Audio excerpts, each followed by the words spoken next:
Welcome to Ohio Roots, the official podcast of the Ohio Genealogical Society.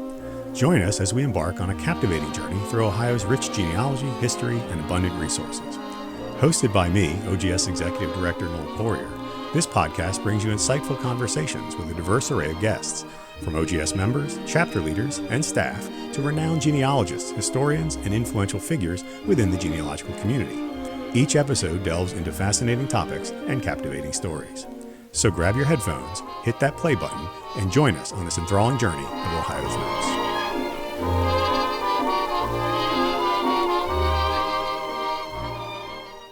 My guest for this episode of the Ohio Roots podcast is Garry Night, the president of the Montgomery County chapter of the Ohio Genealogical Society. The chapter is celebrating its 50th anniversary as an OGS chapter this year, and I was very excited to talk to him about the history of the chapter, the programs they offer, and Garry's own personal experiences with genealogy. I hope you enjoy our conversation. Well, Garry Night, president of the Montgomery County chapter OGS, thank you so much for joining us for the Ohio Roots podcast. I really appreciate you joining us today. Well, I'm glad for you having me on. Well, it's fun, and I also want to thank you for letting me have an opportunity to speak to the chapter not too long ago about OGS and what we're trying to do and trying to get accomplished. I really appreciated the opportunity and hope I get to do it for more chapters. Yeah, and it was very well received on our end. I'm going to start with a question I kind of ask everybody at the beginning of this podcast, which is, we all have kind of an origin story to what got us interested in doing genealogy, how we got into this kind of a hobby/interest. So Garry, what was it that attracted you to doing genealogy or family history, and that really kind of got the hooks in you? Well, I had always been into history in general. I was tour guide at Carolina Historical Park back when it was, now it's State in History and it's big, but I was a tour guide there. So history always fascinated me. And then in 1995, my grandmother died. Oh, sorry. And I realized then that because my dad was in the military and we moved around a lot, I didn't know my extended family or where anybody really much about anybody beyond my grandparents and like my immediate family. Mm-hmm. I didn't really know anything. And so I come home that summer and one of my friend's fathers asked me if I would take him to the library because he was researching his wife's side of the family. Took me to the Greene County room in Xenia and sat me down, threw me a census book. And I'm sort of going, what am I research? It's like, so I picked my mother's maiden name. I ended up with a list of names. That's all I had was a list of names. And I go to my mom and I'm like, do you know who any of these people are? Because it's like 1880 census. And she goes, well, this looks like it may be your great grandfather. But if you want to check the names, go to the family cemetery. I'm 21 years old, and this is the first time I'd heard of anything about a family cemetery. First time I heard anything about her side of the family beyond my grandparents, really. Right. So that's what got me started, because then it was like all of a sudden it's genealogy or family history is a very personal thing. And so for me, it became a puzzle. Sure. All of a sudden I had all this information and I just got hooked. It was like a big puzzle thing. So that's how I got started. What were the family surnames? Because people always kind of ask that question when we talk about this. Well, on my mother's side, it was Ewry, E-W-R-Y. Okay. Very simple last name. Right.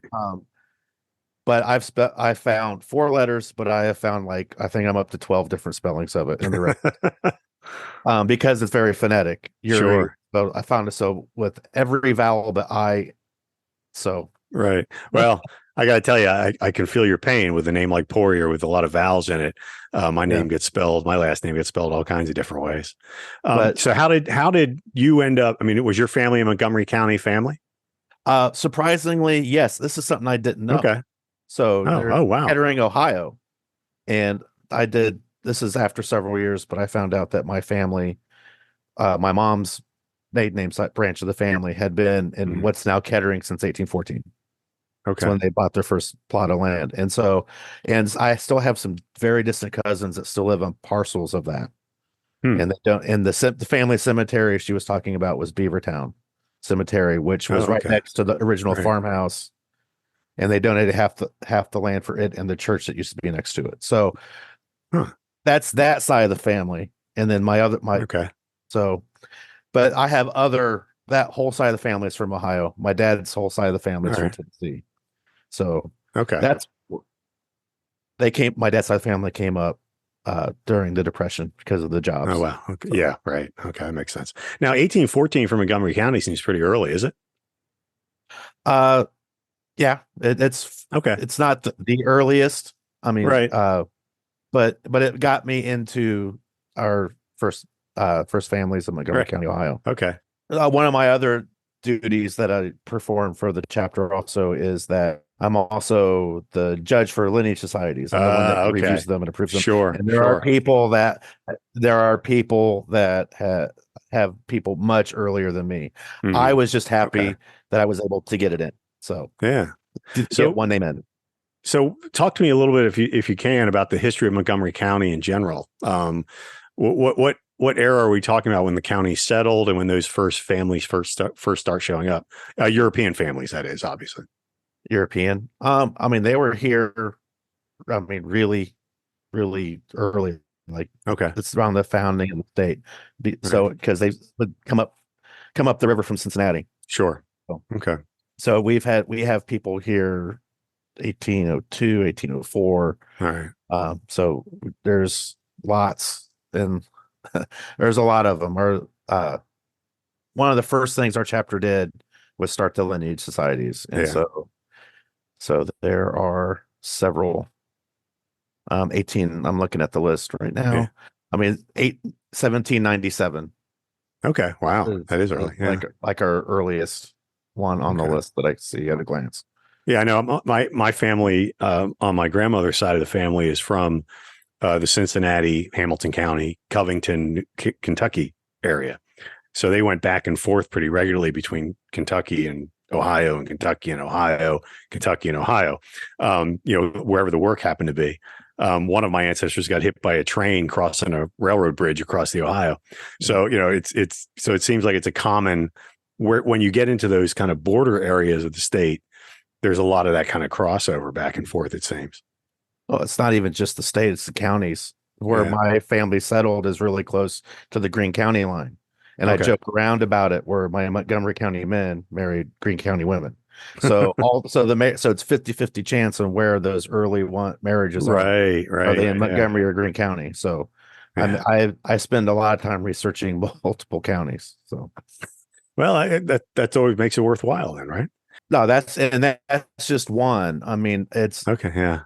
and what's really fascinating is once you get into like the early 20th century and the Hmm. railroads and Right. it's easier for people to move and you have people that Sure. aren't farmers in your family. You're Yeah. following railroad lines all across the Yeah. country Yeah. to track them down. And Yeah. Where I am, I'm on the kind of the eastern side of the state. I live in New Philadelphia, Ohio. And back in the day, early 20th, late 19th century, I could hop on a train and be in Cleveland in like an hour. I could hop on an interurban and be in Canton in like 30 minutes. Today, yep. that's not an option.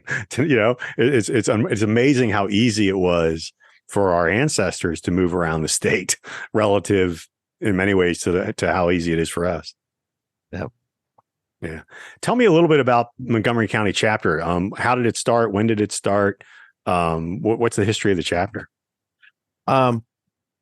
Briefly, we started in 1974. We got our Okay. charter from OGS on May 4th, 1974. Okay. I remember that so well because I was born just very closely prior. I'm just a couple days older than the chapter. Okay. So I joke around because we're having an anniversary luncheon on the actual anniversary, but it's also my wife. Well, we're joking around that it's a semi birthday celebration. Okay. You're having a birthday party too. Nothing wrong with but I'm not calling it a birthday party. But it's just my celebrations afterwards with friends and family. Sure. The luncheon will be a celebration of the chapter. Mhm. But we've been around. We are we've always been a fairly active chapter. Mhm. We hold monthly meetings. We have Right. a monthly newsletter still. Since I think our earliest ones that we have found are from like 76 or 77, and it's monthly, and we still continue the monthly newsletter. We've actually won an OGS newsletter award Oh, wow. a few years ago. I Great. want to say like 2018 or something like that. Okay. We try to put, I mean, it's not an academic newsletter by any means, but it's one of the things that our members appreciate and like. Um, Hmm. we have very close ties to the Dayton Metro Library. Okay. We've been meeting there pretty much since the beginning. We don't have a library of our own, so a lot of things that we get that we aren't really ours sort of go to them. Sure. Okay. Uh, our most we've our meetings mainly focus on education. Hmm. We do a lot. We have a lot of speakers. A lot of them you'd recognize Kelly Bergheimer, Sure. and such, uh, and all various topics. Uh, Mhm. we do the First Families, which started early, and we've got a membership or we're normally between the 170 and the 200 mark in membership, and Wow, that's great. we're Yeah. fairly active. Our numbers we've been able to maintain a little bit, but we have a really solid group. Okay. Great. What you mentioned kind of your monthly programs, and how they're kind of education based. What what kind of outreach do you do? I mean, is it easy for the chapter in your community? I mean, is your community very supportive of doing genealogy and that kind of information? Um, well, yeah, I mean, the Okay. library's been very supportive of us. Yeah. We like when you spoke, Hmm. it was we before all the lockdowns happened, we Right. were averaging for our in-person meetings between 40 Sure. and 60 people every month. Wow. Great. Um, and since the pandemic, it sort of went down a little bit, but we're still Hmm. getting around 25 or so in Okay. person and about 10 to 20 virtual because we do hybrid meetings. Okay. So, and we get I mean, we reach out, we get, we get visitors, we get new members, I mean, Hmm. we're not growing exponentially. Right now, the Sure. pandemic put like everybody, it sort of made us sort of have to withdraw a little bit. The holding virtual Right. meetings kept us going. But the, but where our group was very social. You mentioned it, and it seems like in my discussions with particularly members who've been around for a while, you know, a lot of the attraction of the chapter meeting is the social interaction. So, going to virtual kind of robbed them of that social interaction an individual social interaction. So I certainly think, what you're talking about with your chapter is something I've heard from other chapters in terms of navigating, the pandemic, which is providing, trying to provide that social, outlet again for your members, but do it in a safe way, right? Do it in a way that they feel safe Yes. to take part. Yeah. And that's why, I think the hybrid solution Mhm. that's going to be ongoing. Well, I know I certainly Um, appreciated being able to do it hybridly just because of, my talk is about an hour long and it's about a 2.5 hour drive to Dayton. So it would have been yeah. a 5 hour drive for a 1 hour talk. So, my hope is to reach more chapters that way because it's possible. But giving chapters the support to do that, obviously, was kind of what we view as our main thing. Um, what do you think is the greatest challenge that your chapter and genealogy in general faces nowadays? Well, I know our chapter right now, we have all these great ideas, Hmm. but getting volunteers to Okay. getting people to volunteer extra time, Hmm. it is sometimes a struggle. Yeah. Um, so a lot of it falls on the people that have been doing it for years. Right. Right. And it's not that it's not a resentment thing, but it's like we No. have Yeah. to, it's just some people, the, the expectations people have of societies now is different than it Right. was when I joined even 10 years ago. It's like Sure. because they can do most things online. If you don't, you need to have Hmm. an online presence. You need to have something Right. that they can do on their own time. Hmm. So, Sure. and then, I'm still working, I'm not retired. Like a lot of Yeah. our members on the board, are retired, Sure. or or they put in the extra time because they enjoy what they're doing. Um, Hmm. but it sometimes it's like you put out a call for volunteers and you don't get Right. you don't get the response you would like. But if you have, Yeah. but what I found is being specific with what you want gets you more. Hmm. So Sure. you can't just say we need volunteers to help with doing the last cemetery books. You got to tell them what you expect Hmm. them to do, and sort of tell them what they Right. need. But Yeah. with it leaning older, then there's that some of that stuff going out and doing cemetery readings and things like that is Yeah. sometimes a struggle. That's just sort of the reality that we work in. People want Right. information and stuff. They don't necessarily, the younger ones don't necessarily are joining for the social interaction. The Ohio Roots podcast is brought to you by the Ohio Genealogical Society, the premier gateway for discovering your Ohio family history. To learn more about joining, visit www.ogs.org. If you enjoy listening to the Ohio Roots podcast, we would really appreciate it if you could go to whatever platform it is that you listen and give us a good review. Reviews help us get more listeners and reach more people with Ohio Roots and what we're trying to do with the Ohio Genealogical Society. So please leave us a nice review, and thanks for listening. Your comment about volunteers reminds me of a great quote from Baron von Steuben during the Revolutionary War, where he was commenting that in Europe, you tell a soldier to do something and they just do it. And when he came to America and he told them to do it, he had to explain to them why it was in their best interest to do it. So it gets to be a real challenge. Yeah. Do you think in some ways the ease of access to information online, through genealogy websites has given people a false sense that they can do that work solely online and therefore don't need to join organizations like the Montgomery chapter or OGS? In some ways, yes. It's well, let me start over. That's okay.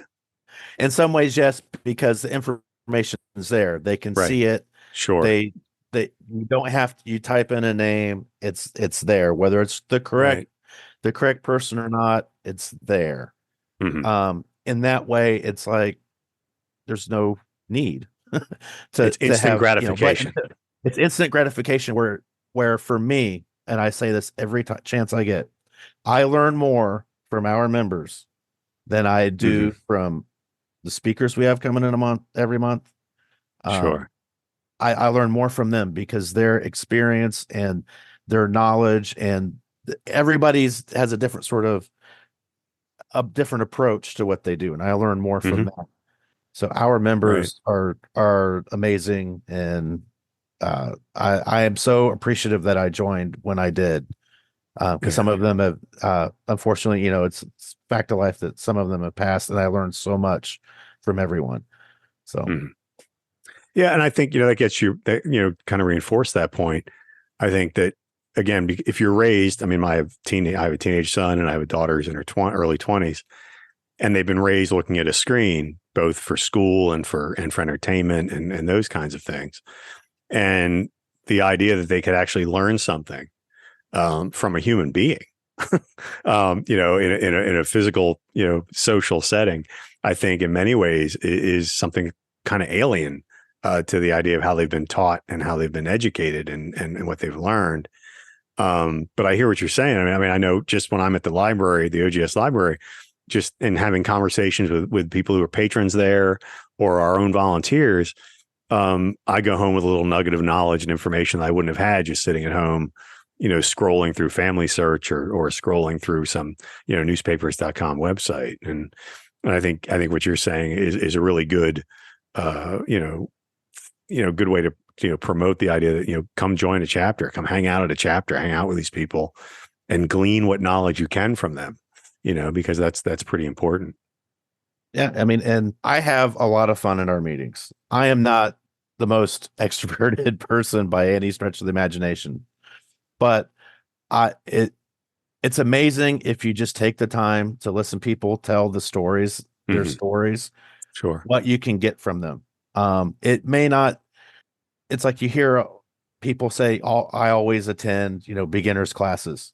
I always listen to people tell how they've done something, whether it worked or not, because even if it's similar, sometimes it's just a turn of phrase that connects in Right. your brain a little bit more, that gives Mhm. you that breakthrough, that little Right. nugget. Like I've had breakthroughs. I've talked to my mom about stuff, and she'll say something like, I had a breakthrough because my mom said, well, my grandfather said he was a drinker. And I was like, okay, so I thought he died before they were married, but he Okay. died after they were married. And that just, I mean, just Yeah. little things like that. Just, it's like you hear those things, and because whether we want to admit it or not, there's sort of like a obsessive sort of component to family history once you really get the Right. bug. Right. Yeah. And so Yeah. so there's always things in the back of our mind that we're thinking Yeah. about. And then sometimes Right. it's just the right word, the right turn of phrase, click something, and it gets you going again in a different direction. Yeah. And that happens to me all the time. But you have Yeah. to listen to people. Well, you know, That effect. if you're anything like me, when I'm doing family history for myself or others, and I'm trying to do what they're asking me to do or what I'm trying to do, but then I find this little relative off in the distance here, this little ancestor who has red flags for me that are like, "Ooh, this guy sounds interesting," or "This woman sounds really," and I just go down that rabbit hole, and I forget the fact that I'm really supposed to be focusing on this main trunk of the tree, but this person over here is too damn interesting for me to not pay attention to. Yeah. In those situations, whenever I do research, I don't go researching unless I have 3 specific things I'm looking for. I Right. force myself not to go down rabbit holes till I get those 3 things done. Right. Then I can go down all the rabbit You're holes I more want. okay. Okay. You're more But disciplined than I am then. well, I don't say it works, but I have to, like I said, I have to force myself. But Right. there's, Right.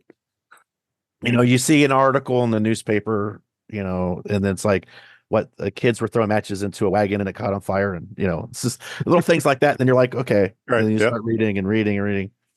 But Yep. And before you know it, your day is shot. Yeah. yeah, before you know it, you've been in the library for 4 hours, and you've spent all 4 of it reading about something not related to what you went there for. So we've all Yeah. we've all been there. Right. Yeah. Now, like, if you're like all of us, you've hit those brick walls. Is there a particular brick wall ancestor that you were able to kind of knock down, and it was really rewarding for you? Yes. For me personally, it took several years. My great grandmother, um, she when she was young, her mother passed away from tuberculosis. Okay. And she had 2 older sisters that were living with them in Indiana. They convened court. She died on like a Tuesday. They buried her on a Friday. They convened court on Saturday to take them away from their father Oh my. because they had an alcohol problem. Sure. And then they split the girls up. 2 of them ended up in Illinois, and then with relatives there, and then she ended up there. And then long story short, he ends up, I'm doing a bad job of explaining this. I just realized. So my great grandmother and her sisters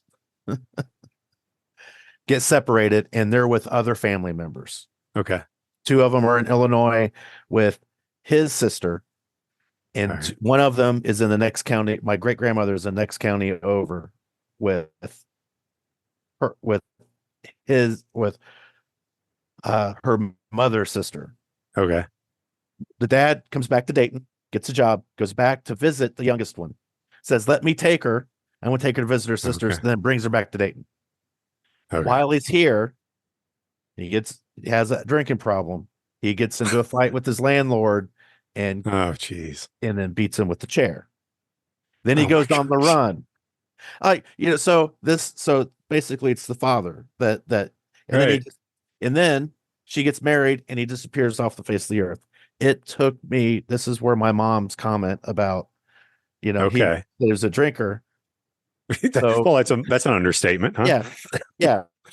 Well, what's something she heard my great grandfather say. Okay. And so I was like, well, if he knew him, then he was alive before he married, before he married my great grandmother. And so from there I tracked him down, and then he died in Columbus, actually, because he got married again. And then his wife died overnight in a sleep, He went, made the funeral arrangements, and then died as soon as he walked in the door that next morning. Oh, wow. And then they're buried in the cemetery in the Columbus area. And I only found that because something clicked in my mom, and I started looking after like 1924, Yeah. 23, 24 Okay. for death records. Yeah. And their death records are basically name, date of death, and then NA on his for everything. And then hers, it has the maiden name and the correct birth date. Okay. And I was able to find them that Wow. way.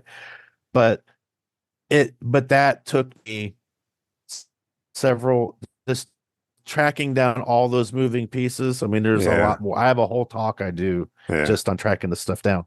But that took me several years, several weekend trips, driving all around Eastern Indiana. I actually got stuff from the Indiana archives, and when I tell people that, they're amazed. That was able to get stuff.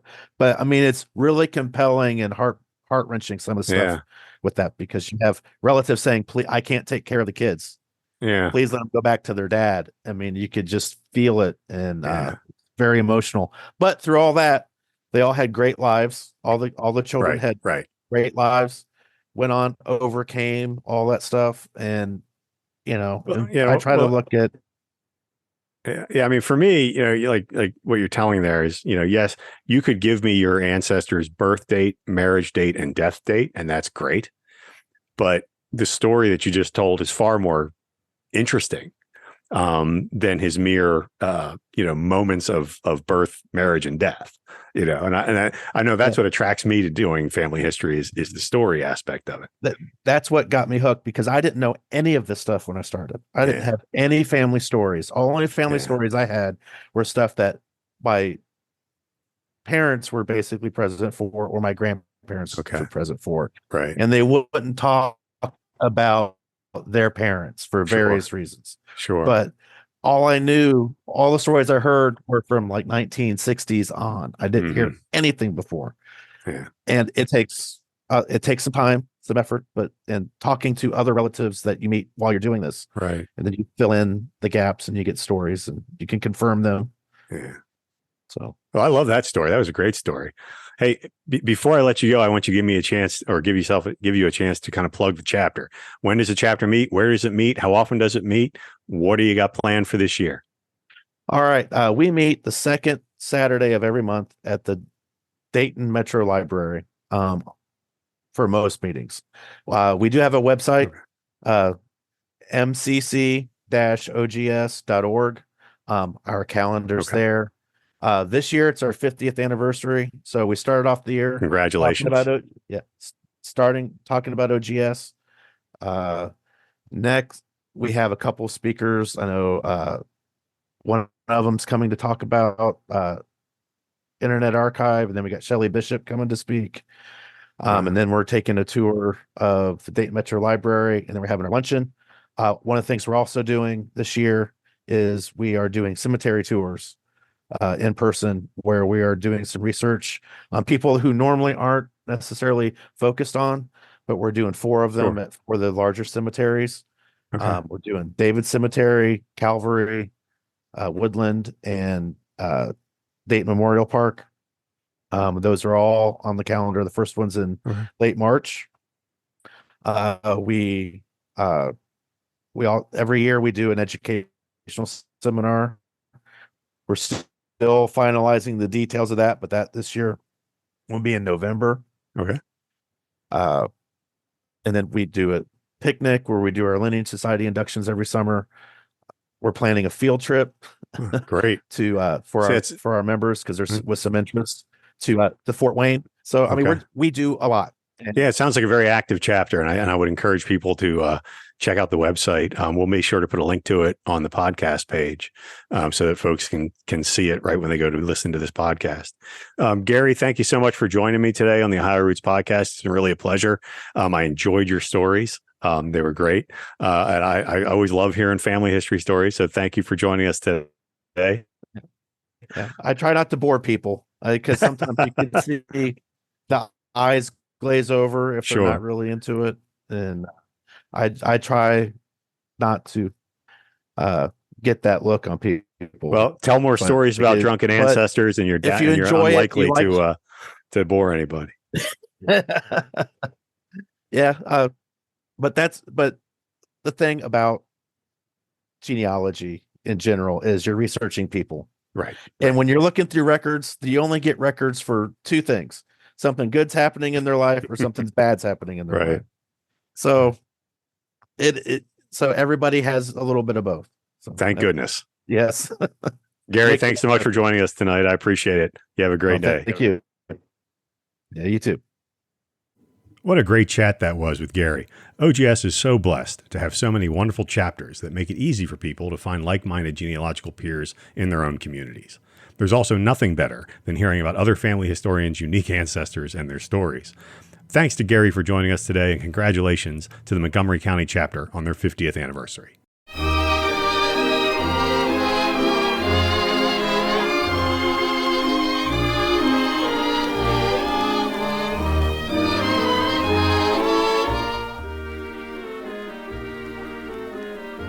The Ohio Roots Podcast is brought to you by the Ohio Genealogical Society, the premier gateway for discovering your Ohio family history.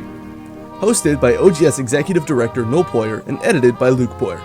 Theme song is Beautiful Ohio, recorded by Bob Stanley and his orchestra in 1944. To learn more about joining the Ohio Genealogical Society, visit www.ogs.org.